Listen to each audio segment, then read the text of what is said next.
Jana, Hi, Heather. We want to do something special for product sellers, e-commerce sellers who want you to sell their products on Pinterest. we are. So this is becoming more of a topic in my realm lately and things that I've been focusing on and reworking in my membership. So I thought it would be a good week to chit chat about e-commerce on Pinterest. Awesome.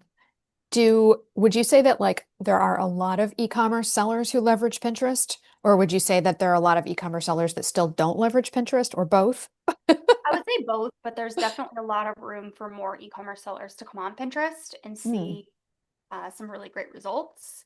So I think there's definitely still room. People should definitely get your profile set up, get your catalog ingested over there, and just see what happens. cool. Um, And tell us briefly before we dive into this topic, which is really three things that product sellers must know in order to sell successfully on Pinterest. mhm. How do you know about all this? Have you worked with any product sellers, Heather, over the years, by any chance? Just a few. Just a few. Just a few. Yeah, I've been working We're with kidding. product It's like sellers. dozens and dozens, right? Yeah, Yeah. lots. For the better part of what year is it? 26, like 7 years? Yep. Yeah, Yeah, I it's know been a you've worked while. with lots of product sellers, both through your Done For You Pinterest Yeah. management agency and then also through the membership. I know you have a lot of product sellers. Um, There's and a lot to know about yeah. Pinterest in general, but then when you have a catalog and you're selling products over there, today we're mostly going to be talking about probably physical products, but if you do Hmm. sell digital products like myself on a Hmm. Shopify store, these things can also apply to you. Okay. So just, you know, hang tight and be aware that what I'm going to talk about will also be good for you to know. Okay. Yeah. And we can even speak more to some of the digital product owners and some of the issues that are specific to them in future live streams too. But some of Yeah. what we'll talk about will be relevant to them today too. So, okay. All right. So, three things that product sellers need to know. So Let's thing get number into it. one Yeah. that a lot of people just really miss, and I do have a long form video coming for this within the next couple of weeks. It's being edited, but it's product descriptions. Okay. A lot of people who own shops, e-commerce shops, they really fall flat on Pinterest because they don't put a lot of depth and detail in their product listings on their websites. So when you are marketing on a platform that ingests your catalog to the platform, so this is Google, it's YouTube, it's Instagram, it's TikTok, it's Pinterest, it's any other platform that's a marketplace that brings those products from Shopify or Squarespace or whatever other e-commerce platform into their marketplace. Hmm. If your shop description, your listing description for your individual products is not very good, and Hmm. it's a keyword-based platform like Pinterest, the chances of that product reaching a wider audience is lower Okay. because when that product is brought over from your store, you can't write your own custom Pinterest description for it. Okay. So it's really important that you really write a very well thought out Pinterest description for the product and you put it in the website listing. And you can write titles and you can do text overlays and your own pin design for those products all day long. But when it brings that over, it's going to overwrite anything you write. And that's why it's so important to really focus on your product listing descriptions. Now, I realize a lot of product sellers might have very large catalogs. Mm. So you can probably incorporate some AI to help to update some of that and make it faster. But it is a focus that you should have. Okay. And would you say that it would be good advice if you, let's say you do have a lot of products and you're like, oh my God, I can't really sit down this week and like improve 200 of my product listings. Yeah. Would you say like go and improve the top 10 best sellers? You can always start with bestsellers. Hmm. And then you can also prioritize whatever you are pinning for the month. So Okay. if you've Hmm. got 30 URLs this month that you're going to focus on, then focus on updating the product listings for those 30. Okay. So there are pins being created automatically through that ingestion process. There are. I was just saying before this live stream that that's such a gross word, but you guys, you're all used to hearing it all the time. And then there are also pins that you can just create like manually. So if you're focusing on creating like 30 pins for certain products this month, that's what you mean by that is like ones that you're creating like extra pins for using other images and things like that. Exactly. Yes, Okay, that's exactly right. great. Um, if you are creating those extra pins, even if you're just letting Pinterest create those pins and put them on the platform for you, those product listing descriptions really should be beefed up and made better because even those products that are imported over and they show up in the shop feeds and the search results Hmm. for those keywords, they're bringing those in with them, Yeah, those product listing descriptions. right. And in the long form video that you have coming out soon that you've already, I know you've recorded it already and it's with your I have editor. recorded it. Yes. What are you covering in there? Are you giving examples? Are you talking about how to write product descriptions or like what should people be looking forward to in that video? I talk about the big mistake that people make, which is obviously the lacking of product descriptions. Hmm. And then, I filmed this several weeks ago because I'm Sorry, I didn't mean to put you on the spot. I Sorry. don't really remember everything that's in the videos. It's going to be a Okay. shorter video, like 10 minutes or less. So just bookmark. Okay. Subscribe to Watch the for channel it. so you get a notification for it or something. Okay. Yeah. I imagine when you talk about writing product descriptions, yes, you're thinking about like, okay, make sure you're including, you're like all out, you're like, oh, yeah, there we go. Pulling the focus back in. I know you're saying like include keywords that are being searched around your products, things like leather backpack for traveling or things like that. Yeah. That sticks in my head because I know you had a client once that you had a lot of success with, I have a lot just of bad one of your clients. many clients. Yeah. Um, but also like making sure that the product descriptions are written, in a way that makes the product just sound attractive and give context to Yeah. like what this is and who it's for. And instead of simply relying on the visuals are great, but making sure that there's something to read to give people an idea of like what this is, how you can use it, why it might be different than other things you might be considering, Yeah. things like that. And then along the way, incorporating the keywords that you want to be incorporating, right? Yeah. And remember, Pinterest keywords are not always the same as Google keywords. So if you have Google Hmm. keywords in there, double check them against Pinterest to make sure they're also showing up on Pinterest. Yep. Great advice. Okay, cool. Anything else about product descriptions before we talk about the second thing that you want people to know about? No, you can watch the long form video that's coming up. Okay, It'll cool. have more. All right. The next thing is pinning your products. So people are really surprised by this. The shop tab used to hang out on your Pinterest profile, and Right. I everything remember that that. was imported from your Shopify store or Squarespace store would show up in that shop tab. When they retired the shop tab because they noticed really no one was clicking on it, at least not enough people to maintain development of it, Yep. the presence of your products on your profile also disappeared. It's just they're not there. So you Right. can Right. actually have your catalog connected from Squarespace or Shopify or whatever platform you have to Pinterest, and your products won't actually show up on your Pinterest account unless you pin them yourself.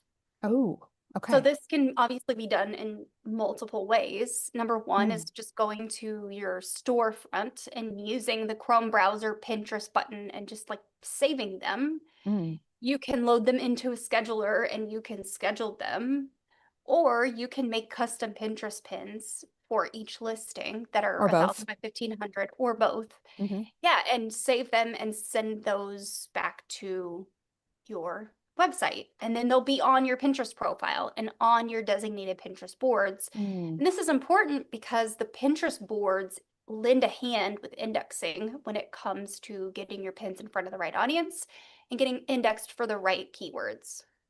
Yeah. So my understanding of what you mean by that is like when you create a pin, Mhm. there are lots of ways that Pinterest tries to figure out what that pin is about and therefore Yep. who to show it to. One of them is the text overlay that you put on there because Pinterest can read the text overlay. One Yep. of them is the image. Another one is the pin description and the pin title that you chose keywords for. But also one that people don't realize, like you just said, is the board itself. So Yep. when you pin the leather backpack for travel, to a board that's all about, that has a board title that's like travel accessories for, families or something like that. And that board has the board title, and then it describes in the description of the board what types of things you're pinning there. Those Hmm. keywords and those ideas are also being like attached Hmm. to the pin that you're putting on that board according to Yep. Pinterest, right? So that way, if somebody were to search for like, maybe they're not searching for like leather backpack for travel, but they search for like, what do I need to Travel buy? bags. Yeah, travel bag for like big family, or like, traveling with kids. Maybe Yeah. your pin is going to pop up because it was put on the board that's about that topic, right? Yep. Okay, Exactly. cool. Well, it's super important that you actually pin your own products to your own boards Yeah, so people can actually find them. yeah. Just Otherwise, you're some, you're literally relying on Pinterest serving those pins in the search hmm feed or in the yeah, related feed. yeah. And if you didn't do your homework in number one, which is product descriptions on your website, the hmm likelihood of those actually being served is lower. right. So you're Okay, doing yourself a disservice. okay. Do some people delegate that? Is that something that some people like? Because it seems like if you've optimized your pin, sorry, your product descriptions, Mhm. then it could really become something that someone could do for you to like go ahead and like once a month, like pin your products for you. Is Yeah, that I true? mean, Pinterest managers exist for Yeah. that. Oh, yeah. Oh, yeah. Yes, we do. Yes, we can do that for you. Well, and Pinterest managers are even like going above just doing that, right? I mean, Yeah, we're like doing a lot a of Pinterest strategy. manager is like the strategy, the keywords, which Yeah. boards are we putting it on? Oops, I just like dinged my coffee. Creating new fresh images instead of just Yeah. pinning what's there already. But at its very, very basic core, you also could like maybe have like someone on your team or Yeah. like doing the pinning for you once a month or so. Okay, Yeah, for sure. cool. For sure. Okay, the third thing is the verified merchant program versus just having your catalog connected to Pinterest. So a lot of people ask about the blue check mark because they think that's Pinterest verification process, but Pinterest Yep. actually has a couple different check marks. They have the blue one and the red one. Okay. The red one is verified accounts. So the red one is like the equivalent of a blue check mark on Facebook or Meta, Oh, that's like in Meta confusing. platforms, right? Or the Although white that check makes mark on sense Grid. because, okay, that makes sense because Meta's like brand color is blue, Blue. whereas Pinterest brand color is red. So it's like Yes. the brand color is the main verification for the who you are. Okay. And then there is a blue check mark Right. for shops. These shops have connected their catalog to Pinterest. They've done a number of things on their website that meet the guidelines of being a verified merchant. And their website has been looked at by humans, by a bot and then humans at Pinterest to verify that you are actually a human selling real products. You have real legal things in place on your website and you're not a scammer. Mm, And the blue check mark goes on your profile once you have met a certain set of guidelines. And those okay. guidelines, you can find them on my website. You can find them in previous videos I've done here or on Pinterest. You can search verified merchant guidelines. It's usually an automated process, actually. So people can come around, create a Shopify store, load their products in, connect it to Pinterest, and that just connects their catalog to Pinterest, where Pinterest will start pulling their products in. And then it'll go through a verification process over a set of days, weeks, or months.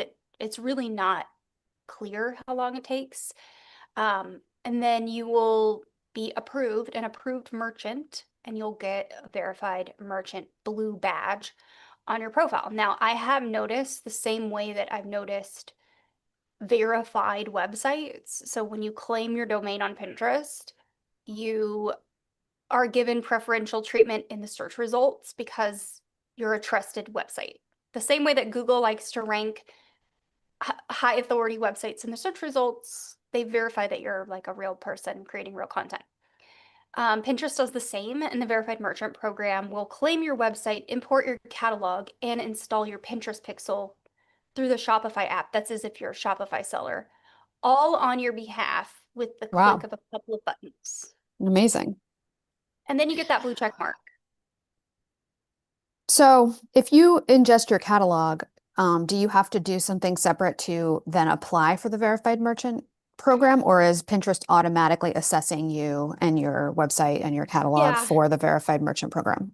it's usually an automatic assessment. If you get kicked out or rejected, Mm-hmm. you can appeal, and at that Hmm. point, you actually have to physically go in and click some buttons and fill out a form. Okay. Once you've completed the tasks they've asked you to complete. So Hmm. if for some reason your tag on your website is not properly collecting data and Pinterest isn't seeing that it's in good health, Hmm. then they might send you an email and say, hey, you need to fix this, or within 30 days, we're going to remove your verified merchant status. Okay. If you, for some reason, list products that are just really low quality imagery, that even will Hmm. put you at risk of losing your verified merchant status. They don't Makes want sense that. because they're prioritizing user experience. Hmm. Yeah. There's a list of things that you actually need to meet. And if any of those fall off at any point in time, because they do have bots like routinely looking at the websites, Hmm. um, if any of those things are flagged, then you are at risk of losing it. But they will email you and they'll also put a flag on your Pinterest account. It Hmm. says, hey, you need to attend to this. Hmm. And you can appeal. You can fix the things and appeal, and usually it's just fine. Okay. Yeah, Cool. perfect. Do you have a lot of students inside the academy who are verified merchants? Is it something that's common among your students? Yeah, there's three big groups of people in there. There's content creators, Hmm. service providers like myself, and then e-commerce shops. Hmm. So those three buckets are our common buckets of people. Yep. And then even within those, like some of them bleed together. So a Pinterest manager might Yeah. also have their own store or blog. Right. And Or so, both. the lines blur, much like me. Yeah. I have a Shopify store, I create content and I coach people. Right. So yeah, there are plenty of people in there that have that. Now there are Yep. also e-commerce sellers that just sell on platforms like Etsy, and none of this really, the verified merchant program piece of this list doesn't apply to you, but everything else does. Okay. So pinning Because of the products, the product you descriptions, you they have to still have your apply to you. own, you have to be selling on your own website in order to be a verified merchant. So if you're Yeah. selling products via Etsy, you can still use Pinterest to Hmm. get reach to get more eyes Exactly. on those products on Hmm. Etsy, but you're not going to be able to be a verified merchant. Exactly. Okay. Yep. Okay. Those are Interesting. they're still applicable if you sell on other platforms, the first two. So the product descriptions and the pinning of your products. Otherwise, it's just a matter of whether you have access to the blue check mark. And you could take it a step further. When you have a catalog, you get access to a new set of advertising Hmm. strategy that you wouldn't otherwise have access to. And those are catalog ads. Mm. So if you are looking to advertise on Pinterest, make Yeah. sure your catalog is up, healthy, doing its thing, Mm. and then those will be available. Okay. Great. All right. So, in summary, you talked about number one, making sure that your product descriptions are descriptive and how important that really is if you're wanting Pinterest to play Yeah. the role in your business of getting more sales for your e-commerce shop. Um, Number two, you talked about the fact that the shop tab's gone. It's no longer there, as my husband says, because he's from New Orleans. He says, ain't there no more. Uh, It ain't there no more. Therefore, he doesn't really use that word. It's a phrase they use in New Orleans. Therefore, you want to be making sure that you're pinning your own product pins. yep. And then number three, you talked about the difference between being a verified merchant versus just having your catalog ingested into Pinterest. Like both are valid strategies and they like both can work, but there is a Mhm. difference. And I know a lot of people don't understand the difference. So you gave us a good head start at understanding the difference. And I'm sure we'll talk about it more in future live streams. We can get into more detail about some of people's like frequently asked questions about the verified merchant program. I think that would make a really good live stream. Yeah. Okay, And cool. for anyone watching today or on the replay, we are planning to do a Pinterest Ask Me Anything, an AMA here on the channel within a couple of weeks. So if you have questions about Pinterest and you wanted us to answer them on a live, leave them in the chat or the comments afterwards, and we will do our best to answer those when we do our AMA in a few weeks. Sounds good. And is that just for e-commerce folks that we're Nope, looking for it's for questions anybody. from, or anybody who wants to use Pinterest or is using Pinterest and wants to improve their strategy? Yep, so just for anybody. Okay. So if you are watching and you have a blog, but you also sell products, Mhm. Or um, you're a service provider, because I can or help with your that. service provider. Yep, Okay, I'll help answer those questions. absolutely. Okay, we will get some more videos scheduled here on the channel, so you'll be able to notify yourself of those in the coming days. And we'll see you next week. Okay, Bye. Exactly 20 minutes. cool. Good. That was good. That was really good.